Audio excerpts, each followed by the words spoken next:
kejadian yang menghebohkan kini kembali terjadi di lingkup selebritis tanah air. Ia baru-baru ini pembawa acara ternama, Sarah Sechan, yang tinggal di Singapura secara terang-terangan menyinggung sosok artis bergelar Sultan yang berteriak di salah satu pusat perbelanjaan yang berada di sana. Publik pun langsung tertuju pada nama Nagita Slavina, istri dari Raffi Ahmad, yang kini sedang viral lantaran melakukan teriakan yang cukup kencang untuk memanggil kerabatnya Nia Ramadhani. Dalam instastory pribadinya, Sarah Sechan mengarahkan sindiran kepada sikap Nagita yang dianggap tak elok melakukan teriakan di pusat perbelanjaan yang berlokasi di Singapura. Di mall, teriak-teriak panggil temannya dengan bangga. Padahal orang lokal lihatnya mungkin, nih turis nggak punya manners. Di negara itu banyak orang kaya, jauh lebih kaya. Tapi nggak ada tuh yang teriak-teriak di mall panggil orang lain. Ucap Sarah melalui Instagram pribadinya. Lantas, seperti apa seorang psikolog melihat dan menilai hal tersebut? Yang meluapkan kegembiraan, obrolan-obrolan atau candaan-candaan gitu ya, yang sifatnya juga sangat ekspresif. Seperti bersuara agak keras, tertawa terbahak-bahak gitu ya, itu menandakan memang mereka sangat menikmati gitu. Hanya saja memang seringkali butuh kesadaran dari mereka untuk juga notice apakah di tempat ini cukup layak untuk aku menampilkan perilaku-perilaku tersebut, apakah mengganggu atau tidak. Tapi selama tidak membahayakan, tidak mengganggu orang lain yang ada di lingkungan tersebut, ya buat saya sih masih cukup bisa ditolerir harusnya. Tiap orang yang melihat tayangan tersebut pasti memiliki perspektif berdasarkan pengalaman, wawasan, dan pengetahuannya masing-masing gitu ya. Hanya saja ada baiknya mungkin perlu berhati-hati dalam memberikan komentar atau opini terkait tayangan tersebut. Jangan sampai apa yang disampaikan sekedar asumsi pribadi tanpa melihat realita atau kenyataan di lapangan. Karena yang sepenuhnya paham situasi di saat itu hanya si pelaku gitu ya. Khawatirnya pada saat kita memberikan penilaian hanya berdasarkan asumsi pribadi, khawatirnya akan justru memicu komentar-komentar yang juga negatif, termasuk pesan yang ingin kita sampaikan pada akhirnya tidak sampai. Nggak apa-apa sih, kalau aku sih pro kontra itu ya, aku nggak pernah musingin hal yang kayak gitu sih.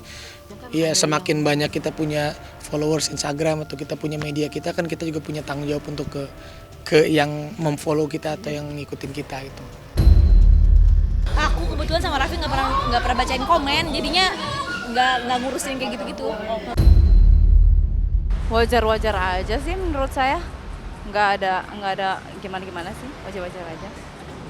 Ngelihat dari mata pandang orang beda-beda sih ya gitu, jadi ya nggak masalah sih menurut saya gitu. Toh juga ya bebas sih orang mau pendapat apa, yang penting menurut saya sih nggak ada masalah sih. Kak Gigi sehat terus, sukses untuk bisnisnya, jaga silaturahmi sama teman-temannya juga makin klub gitu sih.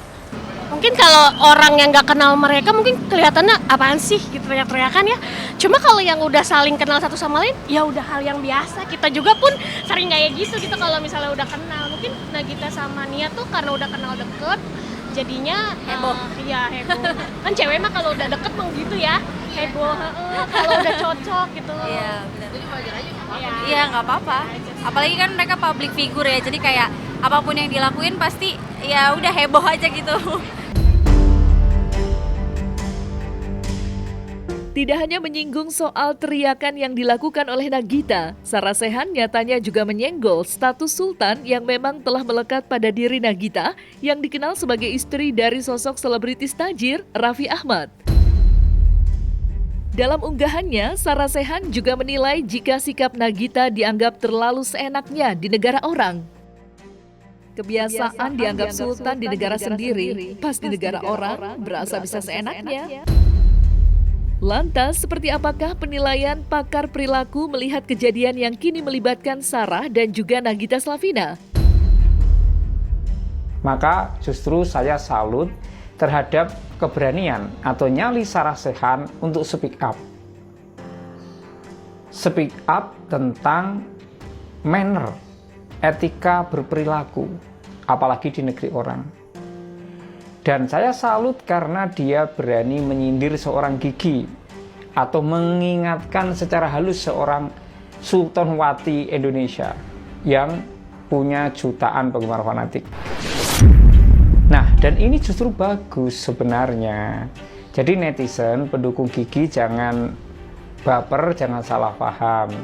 Ketika ada seorang artis selebritis senior menegur dengan halus seorang selebritis junior, itu bagus karena tanpa sengaja adalah menjaga marwah selebritis Indonesia.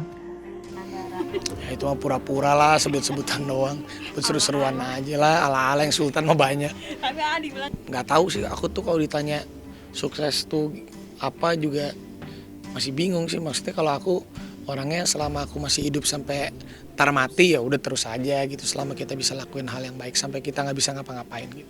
Ya apapun bentuknya sebenarnya kembali ke kita sih, kalau niatnya kita memang mau bantu ya apapun sarananya, apapun uluran tangannya, ya yang penting niatnya kita untuk bantu orang gitu, nggak jadi masalah. Sama aja lah, nggak apa-apa juga, nggak jadi pikiran lah yang kayak gitu-gitu. Aku diketemuin sama orang-orang yang menurut aku adalah orang-orang yang sangat luar biasa, yang hatinya luar biasa, baiknya luar biasa, alhamdulillah gitu. Jadi pokoknya aku banyak-banyak berterima kasih sama bos aku, sama Mbak Gigi, dua orang yang sangat-sangat yang tidak membedakan siapapun gitu. Jadi ya pada intinya banyak-banyak bersyukur sih gitu. Kalau sekarang aja mungkin untuk mengurangi ya, karena banyak banget program yang dia nggak ambil terus. Tapi Mbak Gigi tuh sering banget ngirimin makanan. San, gue kirimin makanan ya gitu. Ntar ini aja, bagi-bagi aja gitu. Ntar vitamin kalau udah habis laporan ke gue. Ntar gue laporan sama orang kantor suruh kirim vitamin, makanan segala macam. Perhatiannya sangat luar biasa. A tuh memperlakukan aku tidak sama seperti dia menganggap aku orang asisten gitu. Tapi udah kayak keluarga aja gitu. Jadi nggak ada yang dibeda-bedain. Waktunya makan ya ikut makan, waktunya jalan-jalan ya ikut jalan-jalan. Nggak ada yang beda-bedain.